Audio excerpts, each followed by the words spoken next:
Hi, I'm Pamela Kofed, and you are on Faith Cafe, and I have some good news about the coronavirus. These are the latest facts, and I will share 7 positive facts that we can feel some encouragement by, and I believe you're going to find this information very helpful.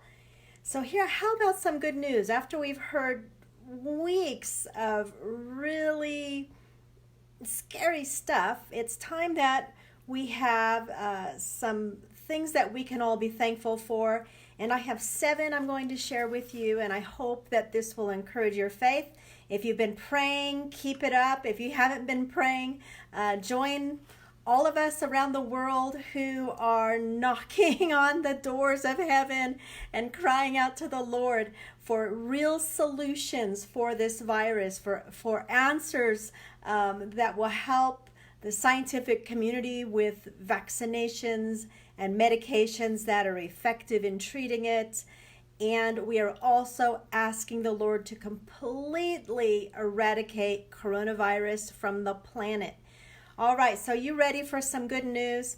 I really am. And so I went online and I did some research. I went to sites online that I can trust. I encourage you to do the same. You can look up any of these online and verify them. These are absolutely true. So some good news for all of us. Number 1, this coronavirus first appeared 4 months ago in China. And as far as new viruses go, it's very unusual for scientists to decode a virus as quickly as they have decoded the coronavirus. It's almost miraculous. In a very short amount of time, they quickly learned its genetic code. And that's really important because in order to have effective treatments and to develop a vaccine, first scientists must know what they're dealing with. So they have the genetic code. That's really good news. Number 2, medications to stop this virus's ability to inhibit its ability to replicate once a person has it. Those medications are on the horizon. All right, so it's expected that there are going to be some very powerful viral meds coming up in the future. I don't know what that all means, but that's another thing we can be find some reassurance in. Number 3, dozens of scientists, right? So maybe even a couple hundred, maybe several hundred. I don't know exact numbers, but scientists all around the world, this is so cool, are fighting for all of us. They are giving it their best, working tirelessly, putting in incredible hours, even working together across nations to find a vaccine. And so for all of you who may have heard that viruses, because it's a virus, a vaccine is impossible, that is absolutely not founded on truth. So just think about it for a second. The flu vaccines that millions of people around the world get every year, they're getting a vaccine for a virus, okay? And fact is that scientists are feeling very optimistic about having a vaccine, an effective vaccine for 2021, so next year. In Israel, 40 scientists in a renowned scientific facility, they said that they are on the brink of a vaccine. I love that heart I just saw go up. I know, isn't that exciting? So they're on the brink of a vaccine, and they are almost ready to begin testing it on people. So, pray for the brave souls that are coming forward to say, yeah, test me. Go ahead, give me that shot. Yeah. Anyhow, they're just about ready to begin testing it. And also very encouraging for all of us is that in the U.S., in a lab, in a biotech out of Boston, scientists say they will begin testing their vaccine in early April. Right now they have 25 volunteers, okay? 25 people have stepped forward to say, yes, test this new vaccine on me. They want to be first. And so, this is the beginning of several phases that vaccines go through before they are approved for all of whoever wants to have a vaccination. All right, so more encouraging news is that ingenuity is full on. And I'm very excited about this as well.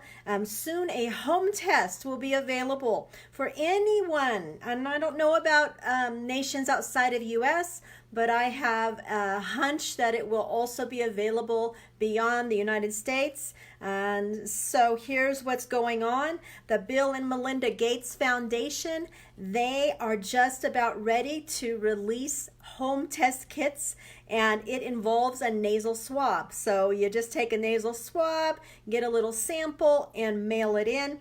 And this test kit is going to first be launched in Seattle, Washington, where they really do need it because of the outbreak there. To receive the kit, you just complete an online questionnaire and, like I said, do the nasal swab.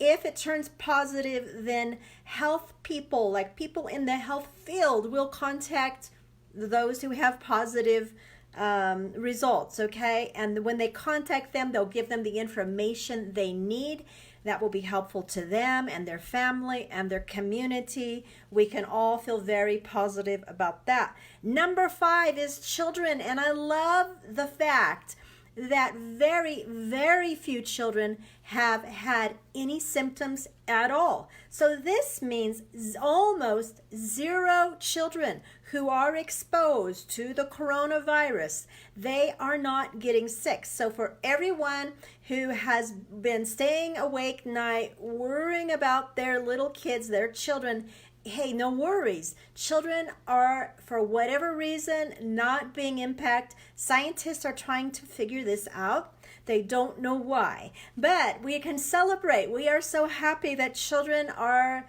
not succumbing to the virus.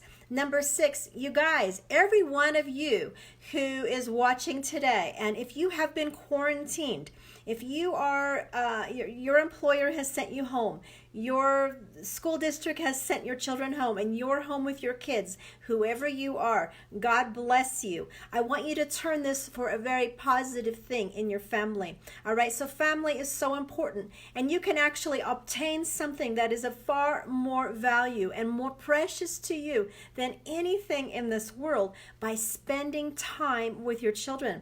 Spend that time, make it quality time. Turn off the television, get them away from their electronic gadgets, and have some real fun with your kids. Get the board games out, get the puzzles out, and those of you who don't have kids, do the same. Have some fun, make some memories in the midst of this crisis. Turn it around for good. Bake a cake. I don't know. Just be ingenious, right? And do something that you normally wouldn't do if you were at work or if your kids were in school. Make it a meaningful time. Your kids will thank you for it. You'll be glad you did it when they grow up, especially, and you guys are a very bonded family unit. So family is so important. You guys leverage it. Make it a positive thing. Number 7, this is so exciting. This current worldwide crisis is causing a return to the Lord.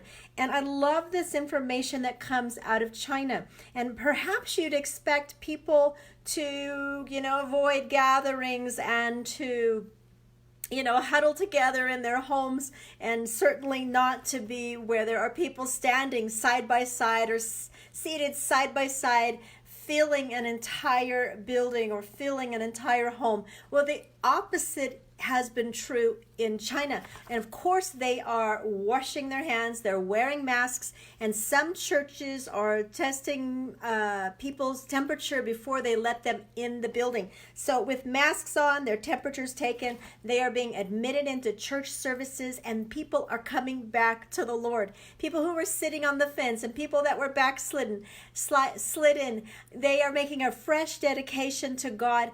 altars, they're finding people coming forward during altar calls, receiving Jesus as Savior, just making a whole fresh dedication to the Lord. Pastor Frank Media, who has a ministry with close ties to churches in China, is the one I learned this from. He reports to Charisma News that the Christian community, that the churches have people have been coming in swarms. That's the word he used, in swarms to the churches, and that the Christian community is leveraging this and seeing it as an opportunity, because people are so seeking for answers, and they're feeling very scared and hopeless, and yet we know that Jesus Christ has the answer. And so they're coming to the churches. The house churches are full. Gospel and evangelism teams are going out on the street, and they're handing out face masks and hand sanitizer, and they're sharing the gospel. They're sharing the good news. They're praying for people.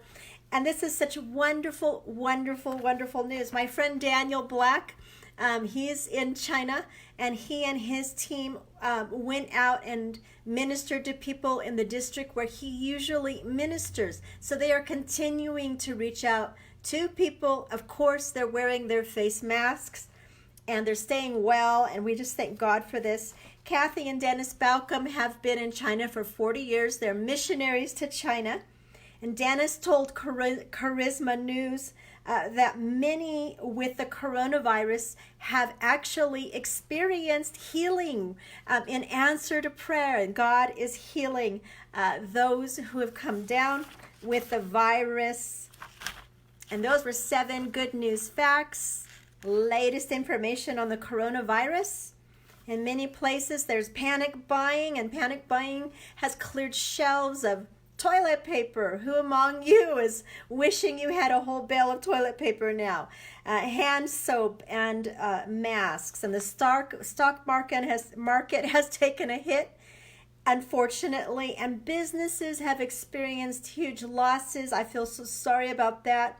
Schools are temporarily closed, and yet the church is experiencing revival. And this is really good news. We can all be happy for all 7 of these facts. And so our role is to keep praying and to keep encouraging one another to do the works of Jesus. The question that is in my mind foremost for every person who is a follower of Christ is, what would Jesus do in this situation, and how can we do likewise? All right, it's been good to share these with you, and I will see you next time. My videos, I've begun making little videos, really short, to the point videos, posting them on my YouTube channel. That I did a series of just short teachings on health, how to improve your immune system. A lot of it is common sense. A lot of it is research-backed facts.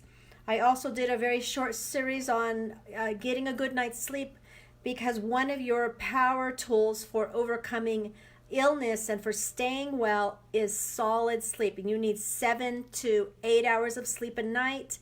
And if you're battling something physically, your optimum sleep amount should be around 9 hours. And so if you have trouble sleeping, go on my YouTube channel, look at those videos. Again, they're common sense, but also some research fact information in there. If you haven't subscribed to my YouTube, please subscribe. Comments are appreciated. It helps lift my YouTube rating up, which helps make it available to more people around the world. And just remember that you are dearly loved, and we are going to get through this. Let's see how God uses this crisis to help the human race, okay? He loves us all so much, and God bless you. You take care. Thanks for being on today. Bye-bye. I'm looking for the goodbye button. Bye, you guys.